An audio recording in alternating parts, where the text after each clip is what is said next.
And now, it's 10 a.m. Let's just get down to it. And it's time for your sports fix. Strap yourselves in, folks. From two guys who have covered the teams you're passionate about for years. We are professionals. This is Jake Scott and Ben Anderson on 97.5 The KSL Sports Zone. Jake and Ben, 97.5 The KSL Sports Zone. I like this song. Happy Monday to everybody out there. Hope you're having a good one. We're going to hit the Bronco Mendenhall Utah State press conference as soon as it starts. Scotty G is standing by up there in Logan. He has us connected. He has us dialed in. Good morning, Scotty. And we'll get Bronco on as soon as he comes up. Big day for Utah State, for sure. Ben and I talked about this a lot last week. I love the hire for Utah State. He was kind of the one that, I don't know that I was pulling for anybody because I think Jay would have been great too, and I really like Jay, and he's friends of the station. He came on the show with me for a long time. Like, Jay's great, and he would have killed it up there. But I think Bronco's actually a perfect fit. I think he's great for what Utah State is looking to do, and it'll be some deja vu, Christian, hearing his voice on the press conference. So I'm kind of looking forward to it. I covered all of Bronco's run at BYU. I was working at the station. I started my career with the end of Croton, and then I was at the press conference. I've told this story on the air. You've heard me tell the story, right? Where BYU in Utah 2004, and it was snowy, and Gary Croton knew he was going to get fired. And so he didn't come out and do the press conference after the game. He didn't do it. And so Bronco came out because he was the defensive coordinator at the time. And Ute fans started kicking snow on Bronco because they made him just come out of the locker room in that south end zone. And then all of a sudden snow starts landing on everybody. I look up and there's fans kicking snow down on a Bronco Mendenhall. And I was like, Come on. But why would you have a press conference right there anyway? Thank goodness things have evolved.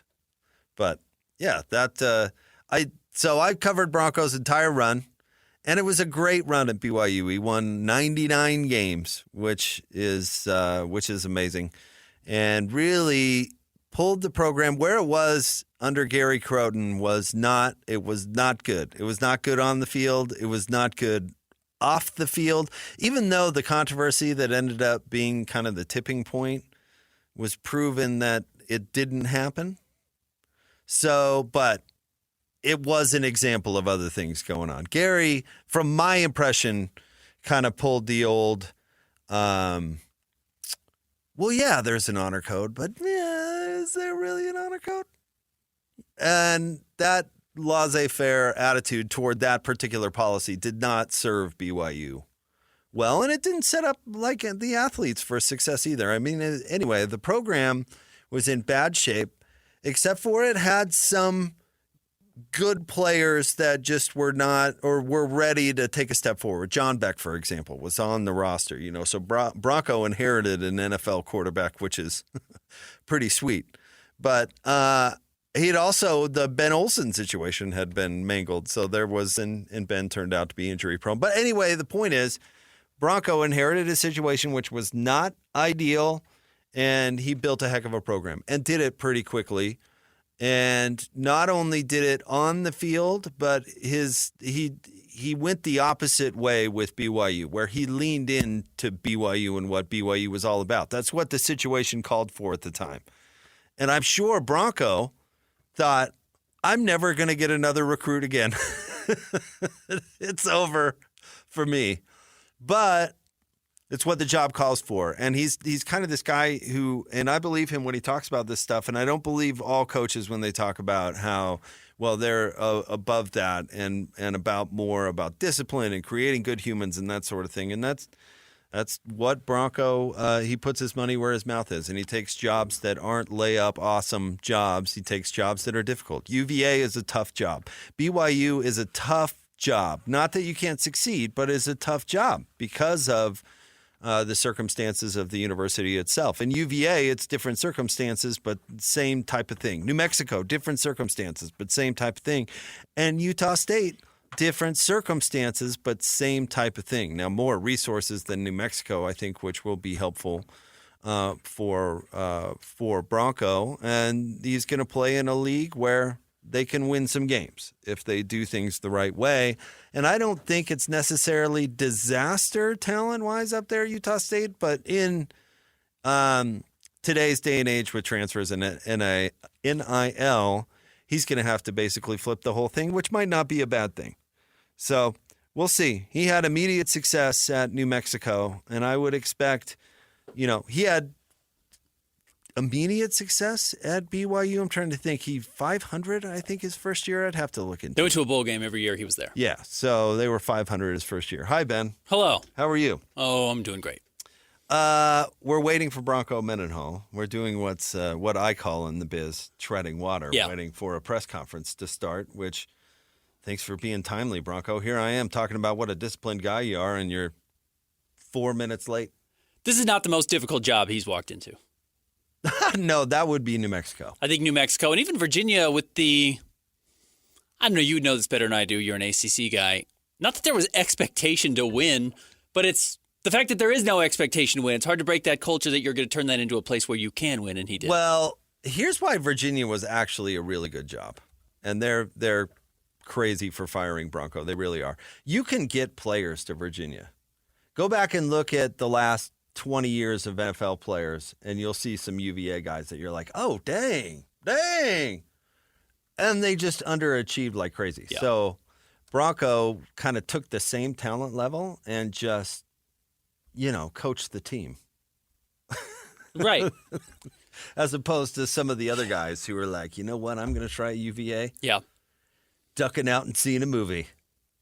But even, and again, the dynamics you would be more familiar with, Virginia Tech historically is a good program and wins. I know lately it's been a little up and down, but has been a program that's played in big bowl games, has won a lot of games.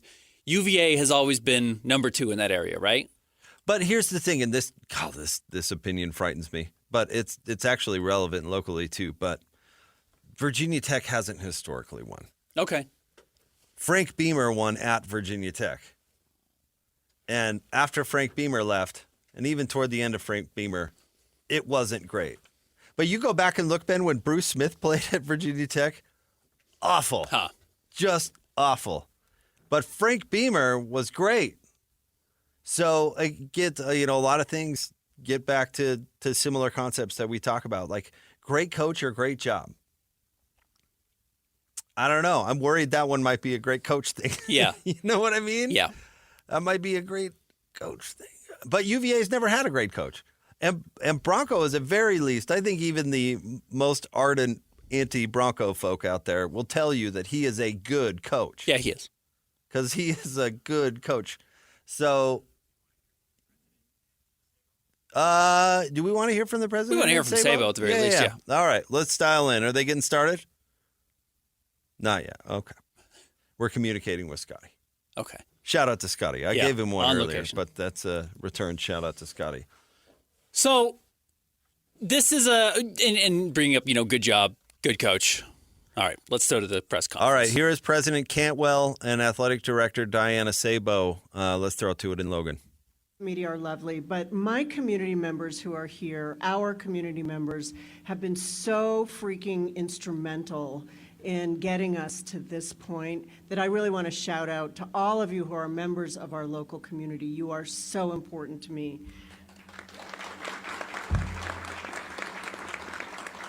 So when I hired Diana Sabo, and that was a year, well, maybe 16 months ago, feels like a really long time ago, but I charged her with elevating Aggie athletics to the next level.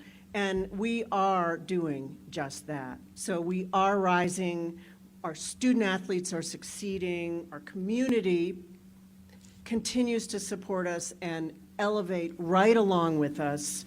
And we're making big moves. So, I know you all are aware that we are going into what is still called the Pac-12 next year. That season will start in 2026, and between now and then, there is a lot to be done. I'm very excited about that. So our focus is always going to be creating and running winning programs. Why is that? Because that elevates the entire university and the entire community. We know that the culture that we have here, grounded in student success, is the right one. And I think you'll find that Bronco Mendenhall is the right guy for that approach. It's incredibly important to me that we elevate student success every single step of the way.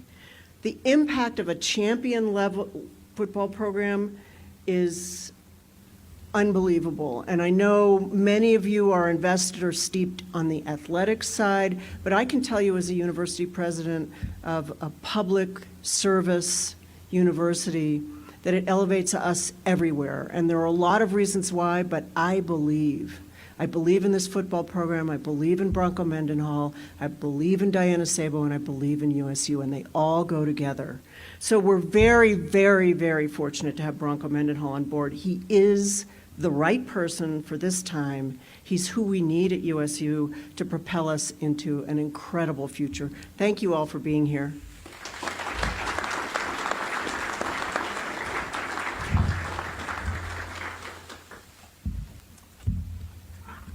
I believe. Where's the herd?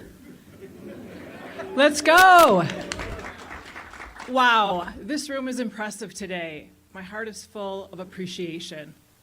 Thank you all.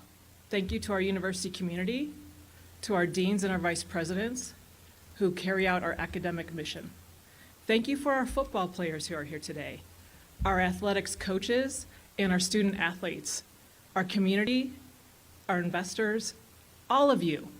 You are Utah State, and I am deeply grateful for that. Thank you, President Cantwell. We deeply appreciate your value of creating remarkable learning experiences for the university and the state of Utah, and for realizing the impact that a comprehensive athletics department built on the cornerstone of excellence can have for an institution and a community. Your unwavering commitment allows us all to provide endless opportunities in the pursuit of excellence. As you are aware, this has been a challenging year of transition for our beloved football program. I'd like to express my gratitude to the incredible young men who are here today and who fought hard on that field this season and who chose to call Utah State home. Thank you. We appreciate you.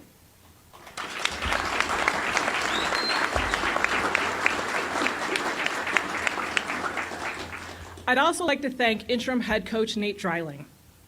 He stepped up during a challenging time.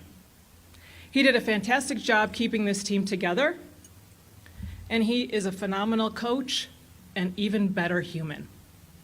I'm confident that he will have a long coaching career ahead of him. Utah State shines brightly when the Aggies athletics leads the way. Watch us reach and rise. When our athletics program thrives, there's a sense of joy that permeates all over. A winning culture fosters confidence, community.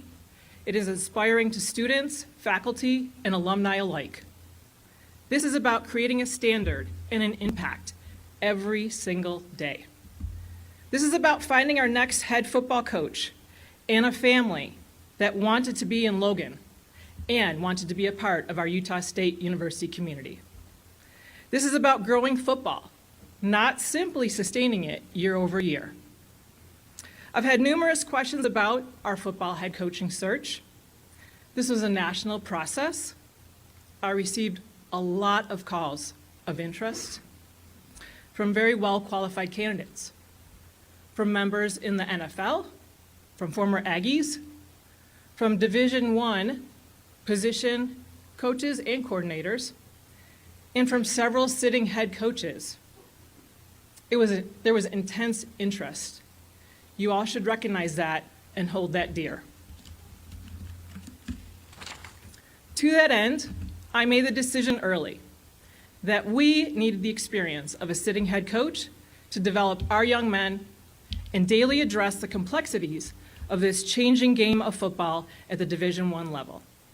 Today, as we welcome our new head coach, the transfer portal opens, and you all will realize the intricacies of this game real time. We needed someone at Utah State for our football program who would elevate our competitive excellence, who would prioritize our academic success, and who would engage as good stewards in our community. Bronco Mendenhall emerged as that leader. Bronco Mendenhall has a tremendous experience rebuilding programs and cultures. In fact, he and his wife Holly admit they love a challenge. In totality, he has 18 years of head coaching experience, including a 6-year stint at the University of Virginia, 11 years at BYU, and most recently, New Mexico. He has an impressive career record of 140 wins and 88 losses, and his teams have qualified for 16 postseason bowl appearances. He's had over 80 former players sign NFL contracts. As you can see, he has been a leader of men. His leadership, his proven record, his deep understanding of the game makes him the ideal choice for our Aggie future as we step towards a Pac-12 membership. Importantly, his success goes far beyond football. Bronco thrives in investing in developing young men. He has a profound connection to student athletes. He builds their toolboxes for success in life, which is emphasized on character. He has high expectations. He is a believer of discipline and academic achievement. Bronco realizes the value of our community, and he will be proud with his family to live in Logan. Welcome to Bronco, his wife Holly, his sons Cutter, Breaker, and Raider, who, as students today, are taking finals, so they could not be here with us, but they're excited to step in and be welcomed by all soon. As you all know, Bronco was born and raised in Utah. He is a graduate of American Fork High School and started his football playing career at Snow Junior College. Family comes first for Coach Mendenhall. In fact, this move allows Bronco to be closer to his mother, Lenore, who lives in Alpine. Welcome to your state of Utah. He embraces USU's values of respect, integrity, dedication, continuous improvement, and teamwork. His passion for coaching empowers students to become the best version of themselves. And he respects the rich traditions of this university, Utah State. Bronco Mendenhall is exactly the teacher, the leader, and the head coach that our young men need right now at Utah State University. Please join me in welcoming Utah State University's 31st head football coach, Bronco Mendenhall.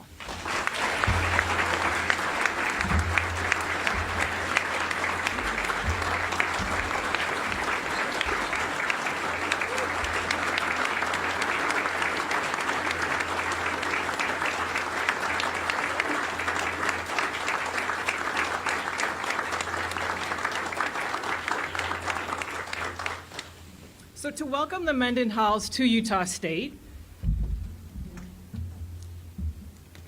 we have this to present. As you all know, this is our Old Main Tower. The A on Old Main gets lit blue when the Aggies win, and it will be lit blue tonight in honor of the Mendenhalls joining our family and our community. We hope you hang this with pride. Thank you very much. Thank you. Thank you.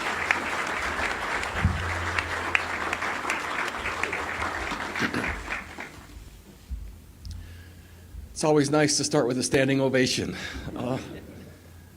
I'm grateful for the opportunity to be here. My wife and I, what a journey we've had together in the world of college athletics.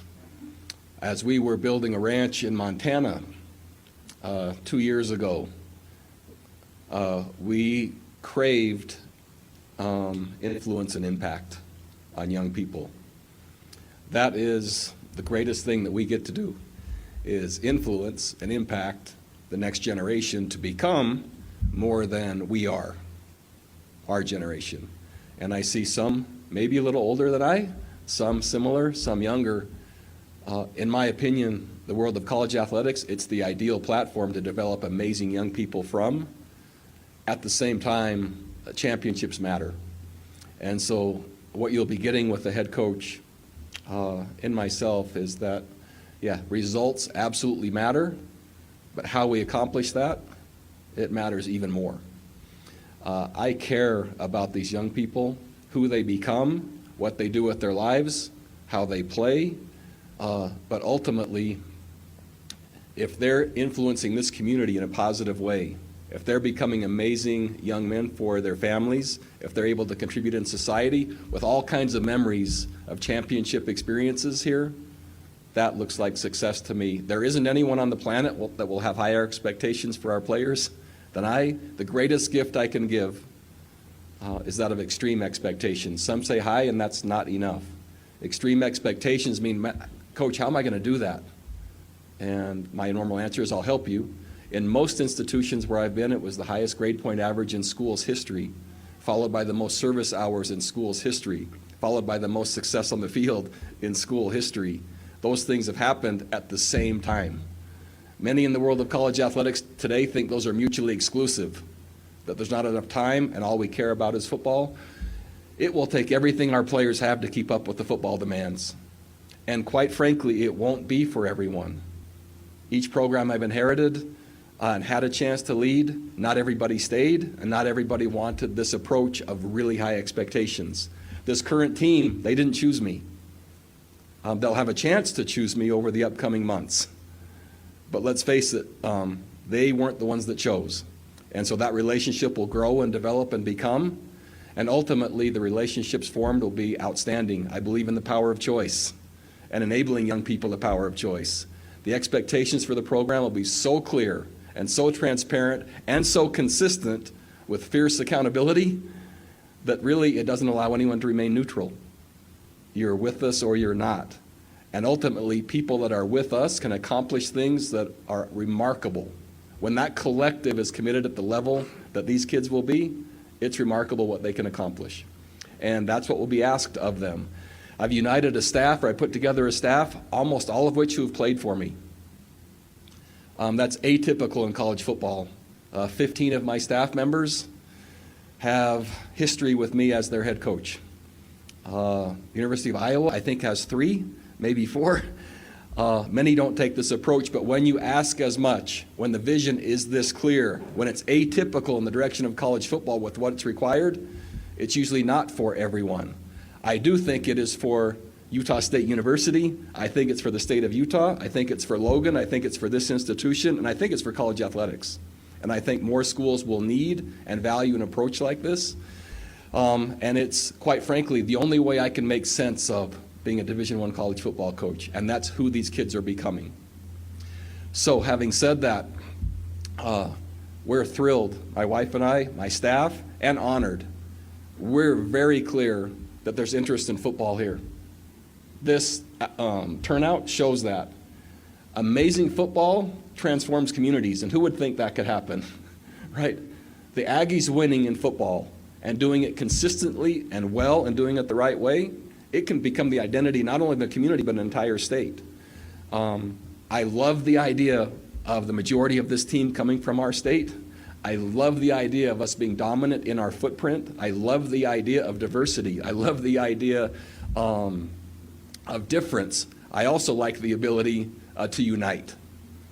And I intend to have a team that represents us, this community, this institution in a way that you can be proud of, not only how we play, but who we are. So, thrilled and honored and thankful to President Cantwell, thankful to our athletic director, Sabo, and just thrilled, also anxious. Right now the transfer portal is open, and someone's wondering, what is that? And we're going to get sucked in. And so the first step, just to be clear, my staff is right now evaluating our current roster, right? Those are important decisions. Hard decisions. Who currently fits? Who currently will excel? Who currently, with the schematic changes, right? How will that align? So the staff is doing that. Then we'll evaluate the recent signing class at Utah State. Same thing. Does this fit? On the front end, is this aligned? Is it going to work? And then the institution I just came from, there's many that want to, they want this approach. And then here's the transfer portal in addition to that. The combination of all that will form this upcoming team, and we're on the clock. And so Yes, I'm speaking to you, and I'm glad that I'm here. My knees shaking, and I'm bouncing, and I'm kind of drawn toward other work that needs to be done. But I intend to represent you in a manner that I hope you're thrilled with. Will you always agree? I don't think it's possible. I'm hopeful that more often than not, but even in the times that you don't agree, you understand how come. And that transparency and clarity hopefully provides understanding. In the meantime, good results help soothe differences. And I understand the value of that as well. Holly and I are thrilled to be back in the state. Again, our 3 boys. And I saw the response when we said Brigham Young University. So I just said it, and you don't need to say anything. That's where our sons are. My mother lives close by in Alpine. The chance. The first guiding principle of our program is family first, last, and always. This decision, in addition to this amazing institution, aligns with our first principle, family first, last, always.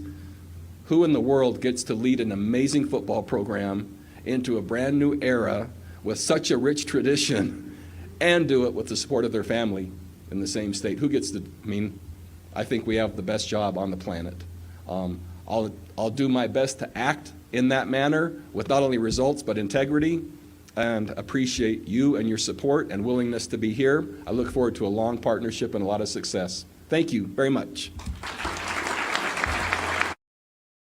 That is Bronco Mendenhall. You heard President Cantwell, you heard Athletic Director Sabo, and then Bronco himself came dangerously close to saying football was 5th there toward the end.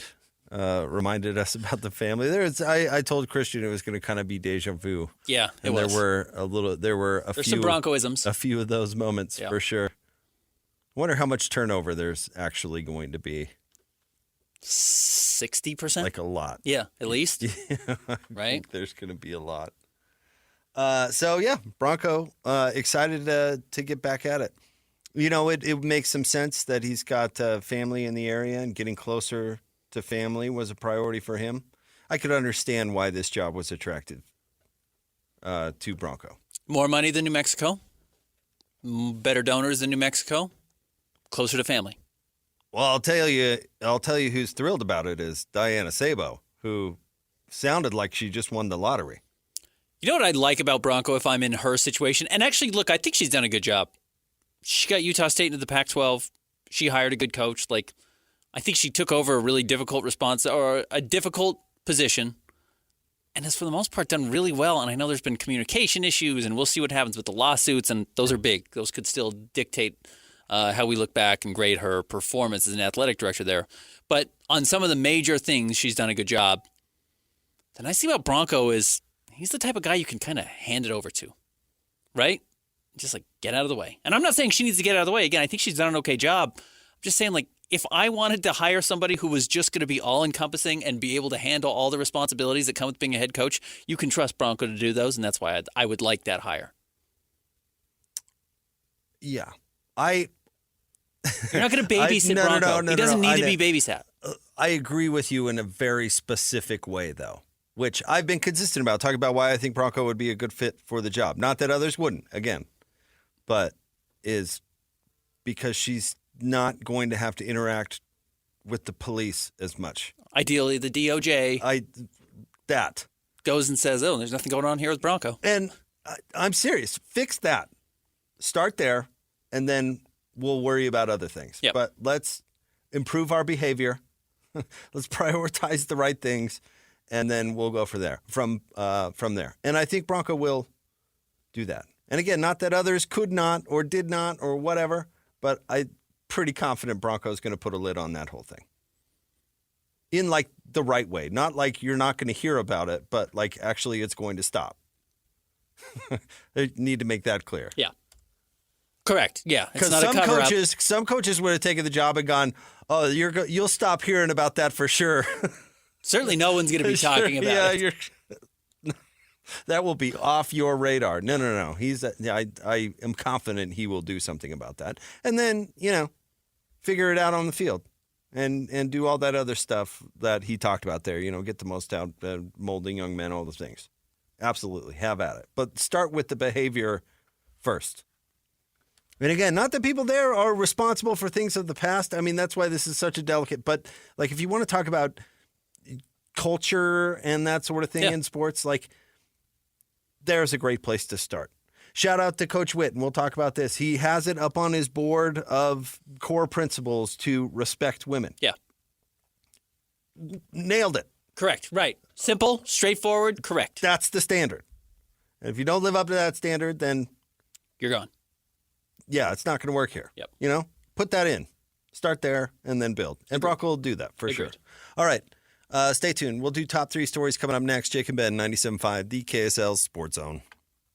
Accessing. This is Hans Olsen and Scotty G. Diana Sabo, athletic director at Utah State, with a lot of things that Utah State's dealing with on and off the field as well. He checks a lot of boxes in wanting to not only win games, but also do it the right way and helping you change the culture up there, which I got to imagine was just as appealing to you as it was the on-the-field stuff. Bronco emphasizes consistently. You can see it in his programs. He is a believer and builder of character, discipline, excellence in every way that he is involved with a football program, with a university, with a community. And so at this moment, at this time, Bronco Mendenhall, Holly Mendenhall and their family is absolutely what Utah State and Utah State football needs. Catch Hans and Scotty weekdays from noon to 3 on 97.5, the KSL Sports Zone. If you want. Whatever happens to me, I'm fine. What, some guy in Idaho is getting your A little further north. Getting your fiance A little gifts? further north. You going to go beat that guy up or Above what? Saskatchewan. Keep going. Some dude from Coeur d'Alene's buying Ben's fiance a gift? Oh, As long man. as it's nice. All right. Well, good times. As long as he treats her well. Top 3 stories of the day. Where are we starting, Christian? Number 1, a lot of news out of Utah. First off, Kyle Whittingham made a decision on his future, but then every Ute quarterback announced they're hitting the transfer portal. Yeah, not a surprise. We need to dive deeper into the Isaac Wilson situation, but okay. Kyle Whittingham being the head coach is the best thing for Utah. I 100% agree with that statement. Is it not the funniest thing a person can do, though, is to say, I'm going to do what's best for the program and not what's best for me, and then anoint themselves what's best for the program? Well, what's best for the program is me. Yeah, no, Especially when you have somebody in Morgan Scally who's extraordinarily capable. No, it's hilarious. It is really funny. One of the funniest things a person can do. It does tell me, though, that he was undecided. I don't think Coach Witt has that much hubris to do that on purpose. So by saying I think he was, I agree with that. I think he was undecided at the time. Now, yes, it is hilarious to think that. Oh, you know that guy Chad Bunn down at BYU that hates me, the video coordinator.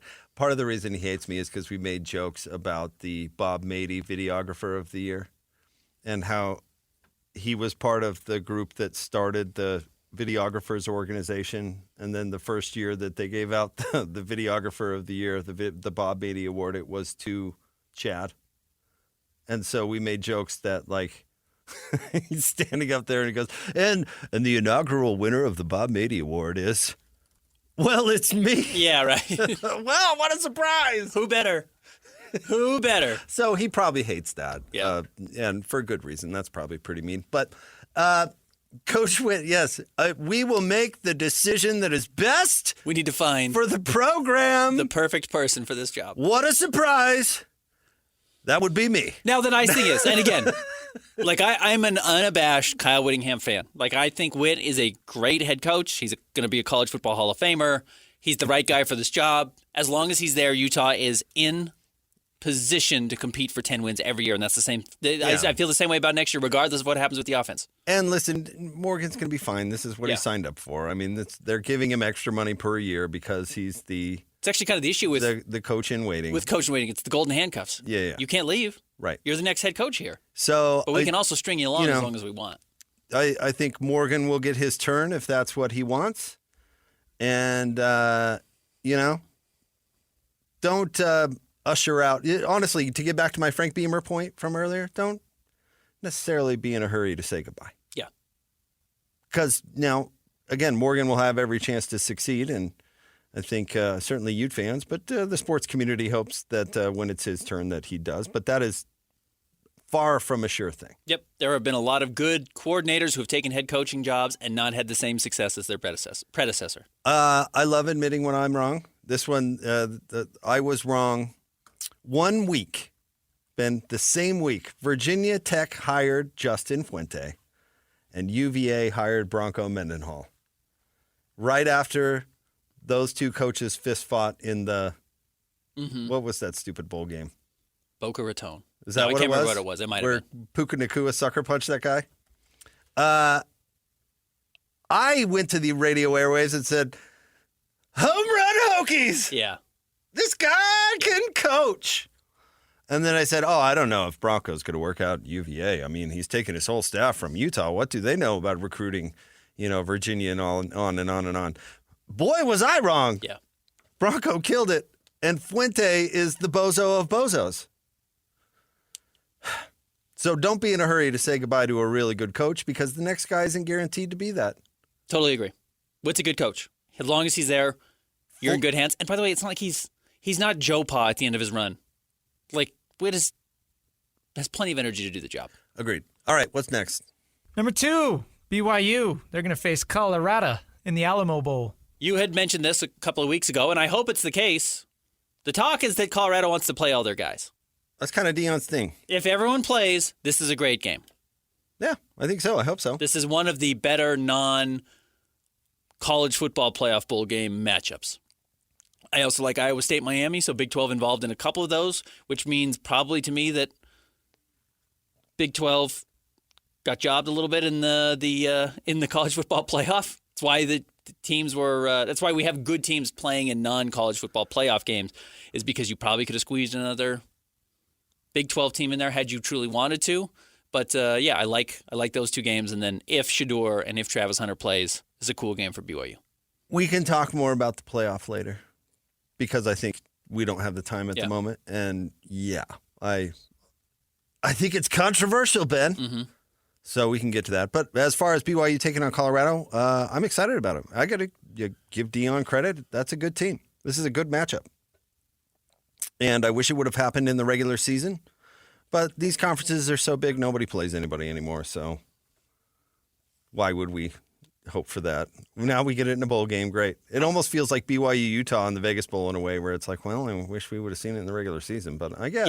Yeah. I'm not of the opinion that bowls matter now all of a sudden. I don't think they do. I think it's matchups. We've really hurt bowl games with the playoff, which is fine. The playoff is interesting at the very least. And bowl games matter less than ever. But if the guys play again, as I mentioned, that's cool. And you win here, you get above, you get 11 wins then for BYU, and you beat another very solid team. It's a memorable opportunity for BYU. Yeah, I mean, well, Kalani already got his extension though, so I'm sure he's mailing it in. Yep. You're not playing Miami of Ohio though. This is a team that's going to have a lot of eyeballs. You say bowls don't matter, and the name of the bowl, the location of the bowl truly doesn't, and it probably never has. It's all about the matchup. Why is the Orange Bowl a big game? Well, because it used to match the ACC and the whatever champion, right? Yeah. I mean, it's the matchup. It's the point. And that was what was disappointing about the Boca Raton Bowl, was never about the location or the stadium or any of that stupid stuff. It was all about the matchup. For years, I complained about the Vegas Bowl for the Mountain West champ because they got the 6th place team out of the Pac-12. It's like, that's not a reward. Everybody's like, yeah, but Vegas is awesome. It's like, yeah, but you're going to play against a 7-5 team every year. A nobody team. Right. And then BYU, speaking of Bronco, would curb stomp an average Cal team. Actually, I think they beat them by a field goal. But you get my point. Right. All right. What's next? Number 3, what a wild weekend for the Jazz. 40-point blowout on one day, a 40-point blowout the other day. I have to imagine this is one of the more lopsided, if not the most lopsided, flip in NBA history to beat a team by 42 on Friday night, only to lose to a team by 44 on Sunday night. That was quite dramatic. With eerily similar scores. Yeah, right. Jazz lost. Jazz won 141 to 99. Yeah. And lost 141 to 97. Yeah, very crazy. That's That's how the NBA goes. It's not that common, but even Will Hardy after the game yesterday, and you heard him, said, when you beat a team by 40 and then you lose the next game, it's probably because you beat a team by 40 as an outlier. You just shot really well and everything went your way, and that's certainly the case.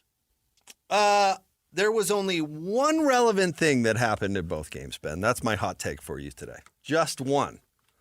Want to know what that is? What's that? Keontae George played hard and played well in both games. Boy, I am glad you said the adjective you said first. Played hard. Played hard. Yeah, played his butt off. Both games. Which is a bit of a green flag and a bit of a red flag. Green flag, he looked awesome. Red flag, I don't want to know the difference between when you're playing hard and when you're not, because you should always be playing hard, especially as a second-year player. But I would buy into and we'll see how it goes, but I'll buy into at some point you have to figure out what you have to do to succeed. Does that make sense? Yeah, absolutely. And if something is flipping in Keontae that's like, okay, well, this is the level that I have to play at to succeed, that's great. Walker Kessler played like he was running in mud last year. Yeah. Dude runs like a gazelle. Yeah, he did not play hard last year. He plays really hard this year. And look, Walker all of a sudden is talking about a huge extension maybe this offseason. He's playing his brains out. And, if Keontae can sink in that this is the level I got to play at to be successful, and then prove to himself that he can be successful because he's playing like that, awesome. That's what he's got to do. And he didn't make a bunch of mistakes in either game. He had one turnover in the blowout win, and I think he had 3. I don't have it in front of me at the moment. I think he had 3 last night compared to 7 assists, which is, 3 isn't great, I guess, but absolutely acceptable. It's not 7 like he has had in the past. Right. And so he's playing hard. He's making good decisions. He made shots. I think it's important that good habits are rewarded. And I think that's where individual performances can be measured in such a long season. I think you can look and say, okay, this good habit that you put into practice was rewarded in every way, shape, or form in both games, when you were winning big and when you were losing big. And by the way, Will didn't pull him out when they were losing big in the fourth. He didn't pull Walker out either. Right. Said, you guys go out and work on it. And he played well. He did. He was the only one on the team, really, who played well. And he played hard, and he was scrappy on D. He stuffed Jeremy Grant. Yep. He had 4 turnovers last night. I pulled it up. 4? Not great. But you know what's good? And you can always live with this? 4 steals. Okay, every takeaway, every giveaway you have a takeaway, that's fine. Right. That's net 0, and then you have your assists on top of it. That's great. I think you nailed it. He played hard, and it's so refreshing to see him play hard because he's really talented. He just has to – you can't skate by it. Nobody's good enough to skate by in the NBA. I know we're way over, but I love this anecdote, and it's applicable to so many things. Dave Rose, when they moved the mission age up to 18, Dave Rose said everybody was really excited about it because, send your players off on a mission and come back and you have 4 years to play 5 all in a row. And Dave actually said that didn't turn out to be advantageous all of the time because players would go directly on their mission and not know what it took to be a D1 college basketball player. Yeah. Whereas players would spend a year in the program and go, holy crap, this ain't high school. Is really hard. Yeah. And they would go on their mission and have that mindset like, oh, okay, I can't have that third helping of lasagna because I got to keep myself pretty sharp because it's tough back there. Yep. Whereas the high school senior who leaves on his mission going, I am the king of the world, gets back and it's like, oh, wow, an eye-opening thing. You got to realize what you got to do to compete at that level. Applicable to, you hope Keontae George, something's clicking in like, oh, this is what I got to do to compete at this level. This is what I have to play like. And then if he plays like that, he is good enough to not just compete, but be very good. I agree. Yeah. He was those last 2 games. Yep. All right, more next. Hey, maybe some Cam Rising news on the other side? Okay, and Isaiah Collier assigned to the G League. Stay tuned. More next. 97.5, the KSL Sports Zone. Hey, bro. You hear us every day with our crazy opinions. Hey, what you doing? Well, now it's time to hear from you. Hey, great show. Download the KSL Sports app and fire off your thoughts with the call-in tab on the bottom of your screen. Your show is fantastic. It's the one that captivates me the most. You can tell PK to stop singing. Cheap bangs! Cheap bangs! Let Jake and Ben know what you really think of the Jazz. Tell Hans and Scotty about your favorite barbecue spot or what color of tie JJ should be wearing on TV. The best entries will be played on the air. Download the KSL Sports app now and hit the call-in button to let your voice be heard. I think you guys do an incredible job. This is 97.5, the KSL Sports Zone. Jake and Ben, 97.5, the KSL Sports Zone. Want to remind you about ReadyWise. Be wise, be ready, your trusted partner in emergency preparedness. Also, Win Ticket Wednesday. Don't miss your chance to win big every week on the KSL Sports Zone. This week, you can win a pair of tickets to Aerofest with Styx and, Kevin Cronin of REO Speedwagon at Utah First Credit Union Amphitheater on June 11th. Listen to the KSL Sports Zone all day on Wednesday for your chance to win. Matt Zenitz of CBS Sports and 24/7 Sports says it appears Cam Rising's run at Utah is over.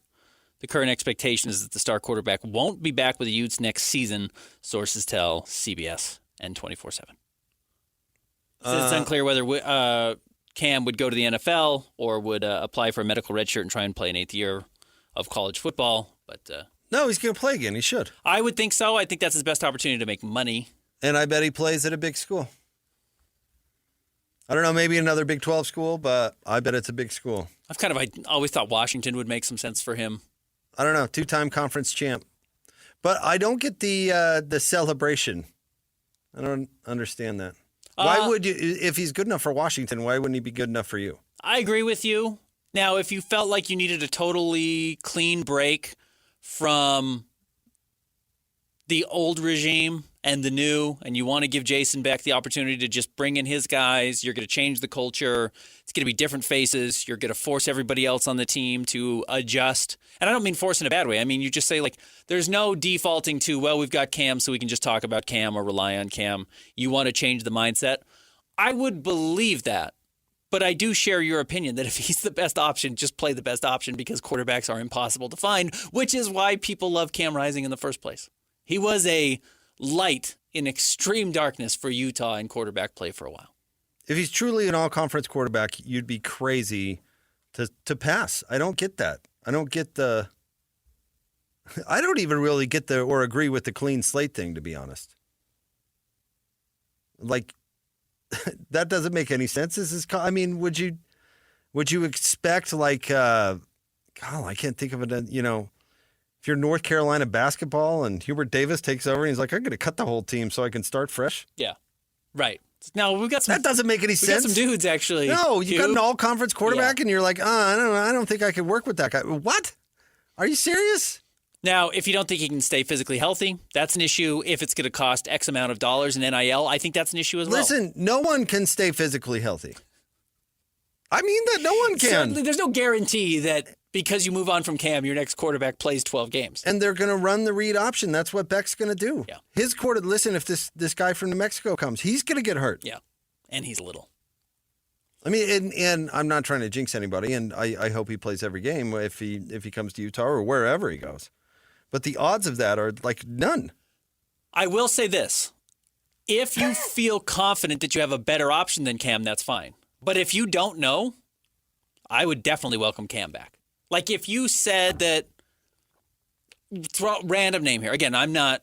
If you think this guy from New Mexico is better than Cam Rising. If Noah Fafita wants to come to your school and you think Noah Fafita is actually the guy from 2 years ago and not the guy from last year, fine, move on from Cam. But if you are debating like, mid-level Mountain West quarterback or Cam Rising. Then either Cam Rising wasn't that good to begin with, and you've actually believed that all along. Yeah. Or what, you're somehow jaded because the guy got hurt? And I am curious how much Cam has left physically because one of his strengths was his ability to scramble. And if he has lost that ability to scramble, then he may not be as dynamic as he once was. And that number of injuries, it would be totally understandable if he cannot move the way he once did. I would get that. Well, what happens when he's carving up the Big Ten next year? I guess you live with it. But I'm with you. If he can come back and he can be 100% healthy, I'd bring him back. No doubt about it. But I covered the 2005 Utah team. Do you know what fans would have done to have Alex Smith play another year? I mean, if people want to compare Cam Rising to Alex Smith, like fans would have done anything. Yeah. If NIL were a thing back then, they would have skipped their mortgage for several months. Yeah. Like, we can get behind on this a little bit. We got to get Alex back, baby. There's a couple penalties. Yeah, the groundswell I hear out there in the Snap Talk world is, thank goodness he's gone. It's like, what? I just don't get that. It's a stupid way to treat him if you feel that way. I don't understand that reaction. It's not what's best for the program for a lot of reasons. Notably, the guy who came in and gave everything he had physically to your team, I think you should celebrate that guy. And then won a bunch. And by the way, I don't like he took all the NIL money. I hate that. What, he's supposed to say no? And by the way, have you heard of how players are leveraging NIL money these days? It's wild. It's crazy. Yeah, but it's not his responsibility. If someone else is going to give him $1 million or whatever, then he comes to Utah and says, "Give me $1 million." Yeah, like, right. What am I supposed to do? What do you want him to do? Right. That doesn't hold water. So what? You're going to throw him under the bus because he's a human? He made a human decision and then got hurt? What did he get hurt on like the third play when he tried to come back at Arizona State? Yep. He only played in that game to begin with is because he was tired of being called a softy cakes. It's crazy. Yep. I'm with you. One of the best quarterbacks in school history. We'll pass. No, thank you. No. Stay tuned. We'll have more coming up next. Lots to get to. We'll get to the playoff and all that fun stuff. You're going to talk Isaac Wilson, too. You think Witt's going to miss Lisa? You know what? Did we see her at all this year? Not really. Not really. Dang. She threw out What a missed opportunity. She threw out the snap talk defending him when he was hurt. Remember that? I remember Brandon Rose's mom did. Oh, that was Brandon Rose's mom. That wasn't Lisa. You're right. So she's been off the radar. Yeah. All right. Stay tuned. More next. 97.5, the KSL Sports Zone. Take the Zone with you wherever you go. Download the KSL Sports app to get live streaming of your favorite shows. Downloading. Download the latest podcasts and get all the latest breaking news on the teams you can't live without. Everything you need delivered right to your phone. Let's go get them where we can get them. Just search KSL Sports on your app store of choice. Download it now. The KSL Sports app, presented by University of Utah Health. Whether it's the Jazz, Utes, Cougars, or Aggies, these guys have got you covered. Time to eat, fellas. You're locked on to Jake Scott and Ben Anderson. 1, 2, 3, move it. On 97.5, the KSL Sports Zone. Jake and Ben, 97.5, the KSL Sports Zone. Want to remind you to nominate the youth sports volunteer you know for the Hercules Hero of the Week. Submit that nomination at kslsports.com/contest and listen every Thursday to JJ and Alex for the winner. Help us celebrate the efforts of those volunteers making an impact with the Hercules Hero of the Week, sponsored by Hercules First Federal Credit Union and Beehive Meals. Also, Ben, KSL's Quarters for Christmas is underway, raising money for local children in need. 100% of the money we receive is returned to the community to provide kids with shoes, clothing, and coats. You can donate online at kslquarters.com or at any Deseret Book location. kslquarters.com. Murray High School tomorrow. Is that the plan? Yeah, we're going to be out there. We're going to be out there. Lloyd's old stomping We're still grounds. invited? You know, Lloyd was an All-American second baseman at Murray. I think they've got his bust down there. They had, what's his name, Bob Bustwell, our guy. Blair. Best Bustwell. Okay. Well, I'll deface it. Oh, wow. Vandalism? Yep. I guess that is right up your alley. Yep. You were a vandal as a minor. Yes, I was. So, never really leaves you. No, it apparently doesn't. That's not a thing. Do you want to talk playoff? Do you want to talk Isaac Wilson? Yeah, go ahead. You've got a hot Isaac Wilson take ready to go. I can tell. Well, you got to tell me, because in the day of NIL and the transfer portal, it might be the other. It's either one of the greatest mistakes I've ever seen a team make to give him the nod as the backup, burn a whole season investing in him being the backup, and then losing him as he enters the transfer portal. Or it doesn't matter at all because the transfer portal is going to allow you to replace him in no time and you didn't sink a season. But don't you play the young guy with the idea that he's going to be your quarterback for the next 3 years?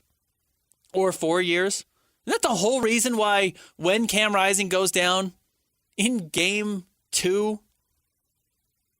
that if you're going to the true freshman, he is hell or high water, he's going to be the guy for you because you're going to develop him and live through all these mistakes and deal with a 5-7 season? No. No. No, that's not what this year was. Because the transfer portal? No, or what? That wasn't what this year was about for Utah. You don't think that's what they did in the decision-making for Isaac Wilson? Whether or not that's what the season was about, you don't think that was the decision they made regarding Isaac Wilson? No. You think they just thought he was the second best quarterback? I think someone did. Okay.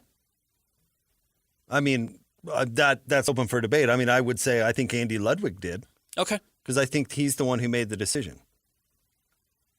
And now I guess Whit rubber stamps it or whatever, but I mean... Sure, it's Whit's program. Right. I mean, and Andy hasn't been 100% correct on his quarterback evaluations over the years. So I think he probably believed it. I never bought the nepotism thing. Okay, which was my theory. Yeah. That Whit felt like they missed out on Zach Wilson, and as a result, the ghost of Zach Wilson, his little brother Isaac, and I'm not trying to knock Isaac. It's freaking Zach Wilson now. Isaac's a kid, and I'm rooting for him to have success wherever he ends up, and I think he has a lot of talent. No, I don't think they thought someone thought Brandon Rose was any good. Okay. They proved that multiple times. Yeah, so they consistently tried to put players above Brandon Rose. Yeah. And didn't try to, succeeded. Sam Hewer, they're recruiting these guys because they did. I don't think they believed in him. If they really believed in the Ferrari, Luke Batari, they would have given him a scholarship. Yeah. Which they did not. Right. And then Heward got hurt at some point in the season. We never saw him. Right. So I believe that they believed that he was the second best quarterback on the team. But the problem was, Ben, is that this year was supposed to be the playoffs. It was. For Utah. When you pull Troy Williams and put in Tyler Huntley, the expectation was, well, maybe they'll compete for the division in the Pac-12 South. So, yeah, Tyler Huntley throws a bunch of picks and makes bad decisions. Who cares? Right? Yeah, no question. Even Whit can go, I don't really care. What were we expected to do? It was supposed to be an average season for us at best. The point is investing in the young players so that 2 years from now, we're in the conference title game, which they were. Yeah. And it worked. It worked. That wasn't what last year was supposed to be about for Utah. The expectation was win the Big 12 because your fans are already rubbing everybody's face in it before a snap's even been had, and to go to the playoff. It was supposed to be the swan song. It was supposed to be Whit has one thing left to do, make the college football playoff. That was the narrative. And it didn't work out that way. You go to your second best quarterback on the team. The drop-off is mighty because nobody wanted to transfer there because Cam Rising is an all-conference quarterback who's got the job. So if you want to say the modern NIL game, that's part of it. Is because now you're not going to invest any time transferring somewhere where you're going to sit. So the drop-off between 1 and 2 was mighty. And I don't even fault number 2, honestly, because he still has pimples. I think that's an important part. That's an important point. None of this is Isaac Wilson's fault I at don't all. think so. No. Ben, I was thinking about this. Sorry, I didn't mean to step on you. No, Steve Bartle sat in that chair right there in, what was it, was it after spring? No, it'd have to be fall camp. And he's like, well, yeah, Isaac's made the right decisions and hasn't turned the ball over. Like, it was the first thing out of his mouth when he was talking about why Isaac Wilson was number 2. And I said to Steve, oh, man, Steve, they're ruining this guy already, aren't they? And he looked at me with a shock. Like, what on earth are you talking about? And I was like, they're already programming this guy to be so petrified to play the position, there's no way he's going to succeed. Regarding turnovers. The number one thing you listed. Remember we talked about this? Steve didn't come on and say, my Lanta, Isaac is slinging it all over the field. There isn't a throw this bro can't make. Right. No, the first thing out of his mouth was, they like him because they think he makes the right decision and won't turn the ball over. That's what ruined Isaac Wilson, is he got in there, he got the opportunity, and instead of getting latitude to make mistakes like a freshman, it was, if you turn the ball over, we're going to cut you. And it wasn't, it's not a surprise to me maybe that Andy Ludwig left, because he probably picked Isaac. And he said, you want to go away from this guy? Well, then you're going away from me. You know, that kind of thing. And by the way, I don't know that. I have no clue if that's the case. It would not surprise me in the slightest. But I do. I think they ruined Isaac. He should transfer. Go somewhere else. He should transfer. You don't have a chance to succeed. And you took the whole blame for the season. And it was not your fault. You blamed Isaac earlier by saying, well, I guess not technically blamed him, but by saying the season went because Cam Rising didn't play. The season didn't go well because Cam Rising got hurt. If you didn't say that exactly, you implied that earlier. Yeah. And again, I'm not coming at you other than to say that's what everybody says. Yeah. Utah's still saying, oh, yeah, well, if Cam Rising was healthy, they would have won the league for sure. Yeah. Oh, I mean, some people are saying if Brandon Rose had played. And yes. Maybe I'm even saying that. I don't know. Right. Maybe if Brandon Rose had played, he would have been better than Isaac Wilson. You wouldn't have lost this whole season. He automatically gets the blame for the whole thing. That it's not you're not going to succeed there. He's not going to succeed there. So I do wonder along those lines then, with the idea that the transfer portal truly kind of makes a free market. When you have a free market like that, you really can't just have this be a word that you like to use, a meritocracy. This can be, you should no longer, getting back to our point about Tyler Huntley, you invested in Tyler Huntley and sacrificed was it a true freshman year, redshirt freshman year, whatever it was that he played, and kind of even his second year to get to the third year where you would get the payoff. I don't think you need to or should ever do that anymore. And which in the sense is, so there's no reason to play a true freshman unless they are truly the best player. Yeah. Because there's no reason to develop a guy, because you can just go get somebody in the transfer portal. There's no reason to invest when you can just upgrade immediately. Who are you talking about? I'm talking about every team in college football. See, that it depends on where you are in the pecking order. Okay, where is Utah in the pecking order? Lower than you're implying. So they should invest in a freshman? Why would a good quarterback ever transfer to Utah under the current regime? I mean, now, if Jason brings this guy from New Mexico, there is a reason, I suppose. But if you were Jackson Dart, who's a Utah guy. Yeah, the backup at Ohio State now, who is a former Utah high school kid. There isn't enough money in college football to get you to transfer to Utah. Why would you? So you're just going to, and by the way, let's look at their transfer record as of recently. So Jake Bentley was incredible. I mean, that guy reinvented quarterbacking. Yeah. So no, I don't think that Charlie. path, What was Charlie? Charlie Brewer. I don't think that pathway is the one you automatically go for. No, okay. I don't think so. that. Let's circle back to where I started this conversation. This question was: is it either the biggest mistake in the world to start Isaac Wilson, or was it the right decision and they've just failed by losing him? Yeah, by picking the middle ground, they lost.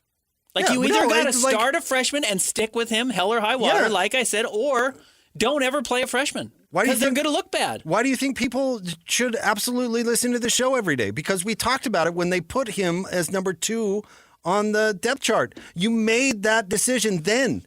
There was no going back on it. There was no juggling. You made the decision. That was an all-in decision. It's an all-in decision. Faith, yeah. You can't go back. And you can't, like, they tried to, okay, we'll put our toe in the water and let him play, and then you jerk him around a bunch and he's gone. So if you're trying to tell me that, is that the worst case scenario? Yes. They should have either buried him on the depth chart and given him time, or they should have just ridden it out, not blame the whole season on him, and say this was a learning experience. But they did neither. And yeah, that is the worst case scenario, because the player who has potential is going to try and fulfill that potential elsewhere. How do you think Utah, speaking of Jackson Dart, how do you think USC feels every time they watch him play? Yeah, right. Like, oh, yeah, we had that guy. Jeez. Yeah. He's really good. Or Jaden Daniels. How do you think everybody at Arizona State was like, oh, man, that guy was awesome. Yeah. Like, that's a mistake. Yep, it is. Arizona State it kind of wasn't their fault. It was really Herm's fault. But USC absolutely stinking picked Caleb. Stinking picked fingernails. Jackson Dart's now slinging it for Ole Miss. And every every position is different. Every job is different. Every coach, every quarterback room is different. I totally get that. But maybe my default going forward is, your freshman enters the year regardless, best case scenario, as number 3. Tyler Huntley was set up to succeed. Isaac Wilson was not. And if I'm a quarterback, I'm not playing somewhere where I'm not going to play for a coach or a situation where I'm not set up to succeed one way or another. And that gets back to the plan before the year. The plan should have been, you sit tight and we're going to get you used to this level of play and we're not going to throw you into the deep end and ruin you. That was probably the right thing to do. But they picked the other one and then didn't stick with it. If you pick the other one, you have to do what you did with Tyler Huntley and say, you're going to make some mistakes.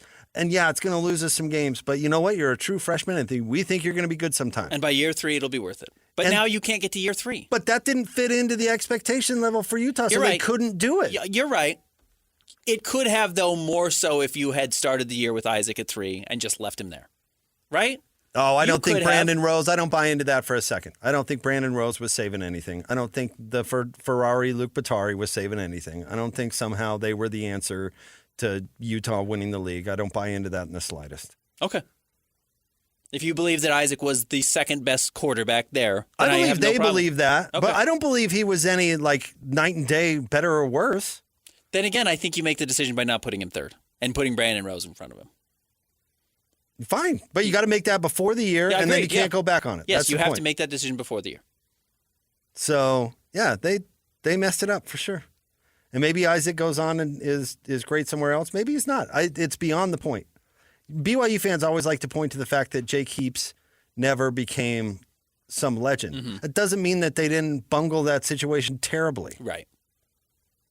In a variety of ways. So I don't care if Isaac succeeds or not somewhere else. I think Utah bungled it with him this year. Absolutely. I think he's a worse quarterback today than he was when he started. And that is not where I would want to be if I were a player. Yeah, totally agree. It's not the situation you want to walk into. One thing we learn, and it's hard to say this because you don't know what you don't know, and because there is always the threat to transfer if you don't play, but teams generally seem to be rewarded when they're patient with quarterbacks. Whether that means you don't play them or you play them and you let them play through their mistakes. Yeah. But impatience with quarterbacks rarely seems to benefit anybody, the quarterback or the team. Yeah. And Utah's been impatient. They were really impatient with Isaac. They rushed him onto the field, and then they were impatient with how he played. And that was a mistake. Maybe it's because I'm having flashback feelings to a point in my own career where the bosses made a decision. It was a signal thing. Uh-huh. And I raised my hand in the meeting where we were being handed the bad news, and I said, I think we'll probably lose about 10% of our listenership if we make this decision. Uh-huh. And they said, oh, yeah, we know. We've baked that into the cake. We understand. And it's like, okay. Yeah.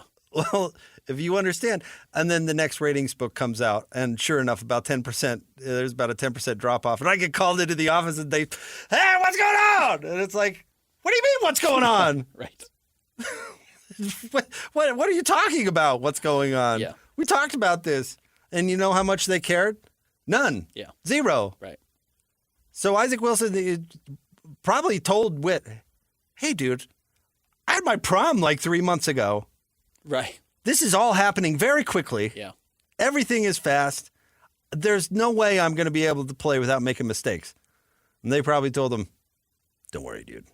You go out there and make those mistakes. We know. You're a freshman. It'll be all right. It'll be fine. You're our guy of the future. And then mistakes happen. They're like, what? How dare you? It doesn't work. No, it doesn't work. It doesn't work. So it was a mistake. That was my question. Either it doesn't matter at all or it does. And I think you and I both agree it kind of does. It absolutely does. Now, you go to the transfer portal and you hope next year it's better. And you hope you land the next Jake Bentley. That is what the That's what they're aiming portal for. Does allow you to replace your mistake easier than it had in the past. It really does. Does it? It does. You can ideally go and get a guy who steps in and can play right away. Listen, there's studs in the transfer portal. I'd buy that. Cam Rising himself was a transfer, et cetera, et cetera. But the old thing rings true, too, that, well, they're also in the transfer portal for a reason. Usually for a reason. For a reason. Yeah. Yeah, I mean. The same way, and again, this is not a knock on Isaac Wilson. This is a young person. I'm trying to speak delicately about it. Wherever he goes, some team's going to be really excited that he lands there. And there's going to be a bunch of Utah fans who say, okay, good luck. Because he makes some bad decisions. He doesn't get the ball out quickly. He's not the most accurate player. I mean, there are reasons he's in the transfer portal. If he was great, Utah would not have let him get to the transfer portal. Now, Utah is partially responsible for the reason he's not playing better right now. So that's their own doing. Oh, I don't know if you could have paid him enough to stay. I have no idea, but... You don't think if they had guaranteed him a starting job next year, he would have stuck around? Absolutely. What, so he can take the blame for another season? Starting. I don't know if anyone else gives him a starting job right away. Go start somewhere else. Maybe. At a lower level. He could start at a Mountain West school, if that still exists. AAC school next year. I don't know if a P4 school guarantees I don't know. him a starting USC job. gave up on Jackson Dart, and he started at Ole Miss the next year. Yeah. So, and he was getting offers from Lanning up at Oregon, right? I mean, I saw the schools that were offering Isaac before. Yeah. I mean, BYU obviously offered him. So, I don't know. Starting next year, if I were Isaac, wouldn't be my priority. He did say in his transfer portal announcement, he highlighted that he has a redshirt year available. Yeah. So me reading into that says that he's comfortable taking a year sitting. I would. After going through that, yeah. I'd be like, I'm going to just chill for a minute. I'll take a red shirt, and then I'll come back at slinging it and play for a coach that's going to put me in a position to succeed. Even if that means saying no. You know the funny thing, like, not to combine two conversations, but Kyle Whittingham made Morgan Scalley wait an extra year before he got the defensive coordinator job because he felt that Morgan needed that to be prepared or needed to learn from John Pease, who was, brilliant, a brilliant defensive coach, needed to learn that lesson before he was ready to go. I'm sure Morgan didn't love that news. Chris Hill passed on Kyle Whittingham to hire Urban Meyer. Yeah. I'm sure Kyle didn't love that news. But you know what? I think Kyle today would tell you that he learned an incredible amount. It helped. In those 2 years under Urban. He still stole stuff for Urban that he uses today. So I think to that point, like patience matters. Patience matters. And sometimes you need the bad news. Like, hey, you're not going to be number 2 on the depth chart. Chill, learn. We'll get to you. Yep. But Utah wasn't brave enough to deliver that news, apparently, or they thought he was the second best quarterback on the team, which is a recruiting fail. Yeah, either way, it was a mistake. Right. Either once he was on campus or before he got there. And he's going to go somewhere else. I hope he succeeds. I'm rooting for him. Of course, yeah, absolutely. 100%. All right, stay tuned. We'll have more next. Jake and Ben, we'll talk about the playoff. 97.5, the KSL Sports Zone. Hey, bro. You hear us every day with our crazy opinions. Hey, what you doing? Well, now, it's time to hear from you. Hey, great show. Download the KSL Sports app and fire off your thoughts with the call-in tab on the bottom of your screen. Your show is fantastic. It's the one that captivates me the most. You can tell PK to stop singing. G-Bang! G-Bang! Let Jake and Ben know what you really think of the Jazz. Tell Hans and Scotty about your favorite barbecue spot or what color of tie JJ should be wearing on TV. The best entries will be played on the air. Download the KSL Sports app now and hit the call-in button to let your voice be heard. I think you guys do an incredible job. This is 97.5, the KSL Sports Zone. What's that? Whether it's the Jazz, Utes, Cougars, or Aggies, these guys have got you covered. Time to eat, fellas. You're locked on to Jake Scott and Ben Anderson. 1, 2, 3, move it. On 97.5, the KSL Sports Zone. Jake and Ben, 97.5, the KSL Sports Zone. Thanks for making us part of your Monday. Want to remind you about U of U Health. Let us help you be a better you. U of U Health, official health partner for the Utah Jazz. All right, Ben, the playoff is now set. And it created some waves over the weekend. We can get into those, but Arizona State gets a bye. Boise State also gets a bye. Yeah, how about that? Along with Oregon and Georgia. I would not have bet the Big 12 with a 2-loss Big 12 team and the ACC, namely SMU, zero name value. Now, SMU's in a big school. It's in a big city. It is why people have wanted SMU in a power conference for a while. Like, it's not accidental that SMU is kind of relevant. They're in Dallas, right? Uh-huh. Like, it's a big city. There's some value to that. It's not a nothing school. But I would not have bet before the season that you would have Arizona State and SMU getting buys over bigger name teams. Okay, end of rant. Well, it's the 4 highest rated conference champions. Yeah. So they kind of had to do that. Yeah. Oh, by the way, not SMU, Boise State. Boise. Sorry. SMU ends up making it. Excuse me, but yes, Boise State making it. They couldn't in the Mountain West. They couldn't justify putting Clemson above Boise State.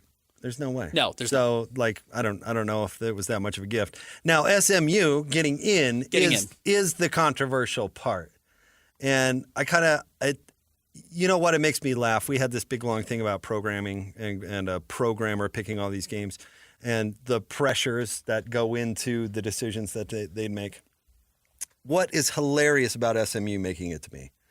If there was ever a year that they could have just justified putting in Alabama or another SEC team, this was it. This was it. This was it. So the year they're like, hey, let's cave to the pressure and let somebody else in to show that we're doing this, on the up and up, was the year that they could have just said, yeah, SMU, what? They lost to BYU, so we're leaving them out. And then you can justify leaving BYU out too because you left them both out and you just put in Alabama. Yeah, because SMU didn't win the conference championship. What they did last year to Florida State was unjustifiable. Correct.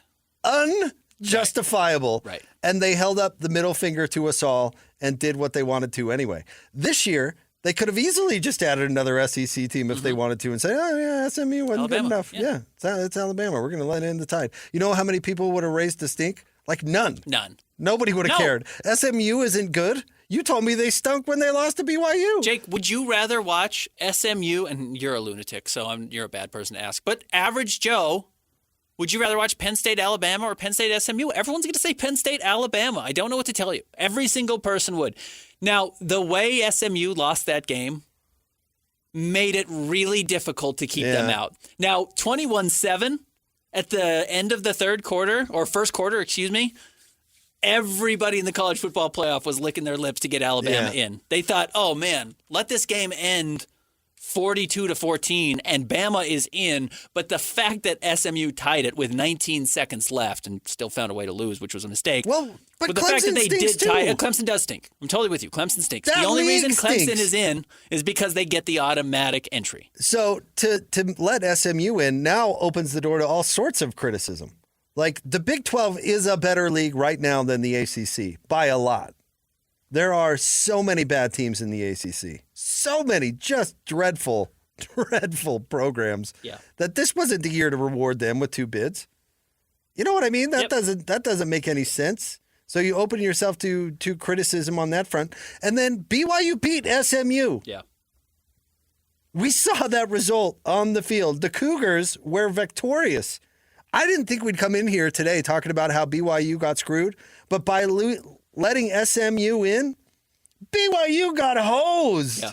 They totally got screwed. The same amount of losses, and their one head-to-head BYU won at SMU on the road. So what is the playoff basically gets no benefit from doing it. I don't understand. Maybe that's a me problem. And they did. Look, they set a weird precedent that Clemson beat SMU heads up in the last game, and they still had SMU ranked higher than Clemson. What sense does that make? I'm with you. SMU is 11 in the ranking. Clemson is 12. Clemson is 12, and they played 48 hours ago, and Clemson beat them. And they're honestly, like, I think SMU might be better. If I'm Tom Homo today, I'm going, you serious, Clark?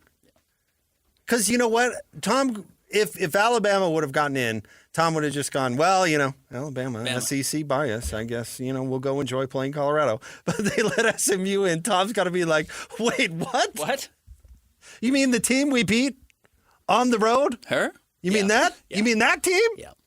What? Yeah. That's terrible. Just terrible. Now, with that said,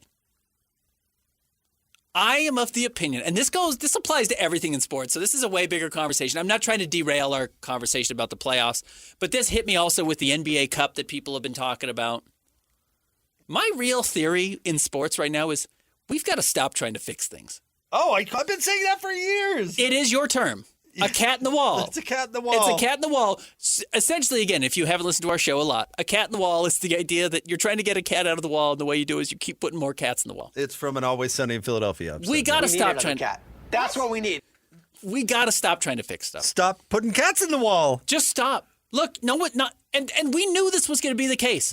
when you expanded it from 2 teams to 4 teams, now to 12 teams, there's 8 more cats that are going to be angry that they're not in the wall. Yep. BYU is one of them.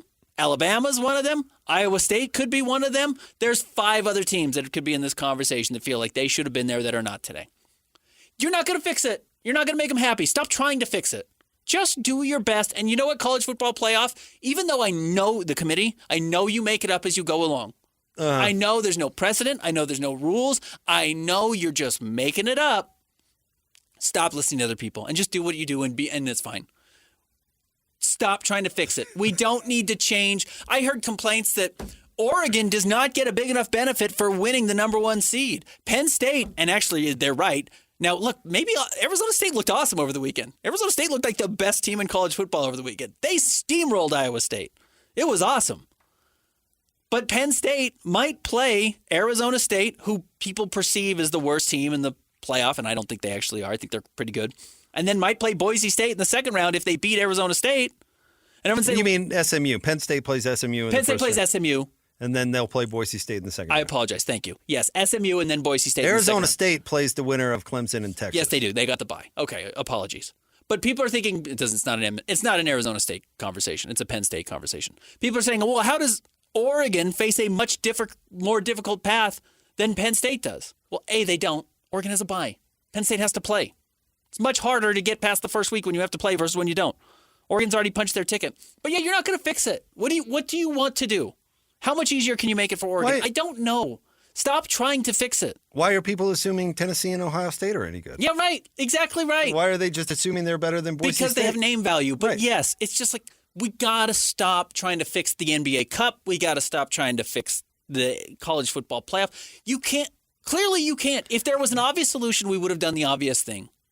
There's not an obvious thing to do. So quit adding more things to it to make it more complicated. Okay, Ben, I love it. I love it that you're now on board with me as old man shakes fist at clouds. Because you're right. Of course you're right. 100%. Stop it. Tell everybody stop it. But here's the frustrating part, Ben. How many cats are in the wall for the NCAA basketball tournament now? Oh, 68. And they're still talking about putting more cats in? They're talking about doubling it. They're talking about doubling the size? Like maybe if we put 68 more cats back there, then we could finally get the original cat out of the wall. Like every year, St. John's is complaining somewhere, and everybody's like, we got to get that cat in the wall. And it just keeps going. And then you go, well, this Dayton thing is pretty stupid. Maybe we should just get rid of that. It never goes that way. Right. The cats never come out. Right. We always add more. We always add more. And then we don't like the cat that we added, so we throw in a different cat. It's crazy. I agree it's crazy. You already hear, I heard David James talking about it last week, that they're going to go up to 16 teams. What do you bet me it doesn't stop there? Frankly, it's because they can make all this money. So the universities want to do it. They don't care how many games the players play. So they're just going to do it more and more and more. And because everybody clamors for the cats. Because they get paid per cat. Yes, per cat. They get paid per cat. So that's why they keep adding it. But yes, so on the outside, we have to stop worrying about fairness and fixing it, etc. It's not possible. It's not going to happen. We got to stop worrying about how to fix it. And the arguments about how to fix it are so stupid. I hate them. I'm over it. I know part of our job is to argue some of this stuff. That's my argument. Stop trying to fix it. Stop it. Oh, I remember. I'm old enough to remember the initial BCS was all computers. Yeah. And so teams like Florida State were going out and winning 85-0, right? Because it would benefit them. And the computer, and everybody's like, "Well, this inspires bad sportsmanship. We have to get a more human element in there. Let's make the AP poll part of it." Right.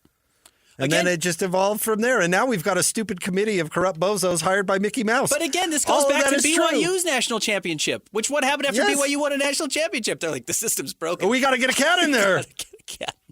BYU's the original cat. The first cat. The first cat. A cougar, perhaps. They were like, we can't let this cat go in the wall. Yeah. How do we get him out? Heave a few more cats in there.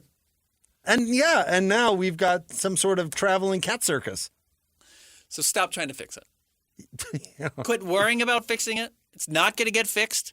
They could make 10 changes. It's not going to get better. It's just going to add more cats to the wall. Yep. That's all it is. End of rant. We got to stop trying to fix everything.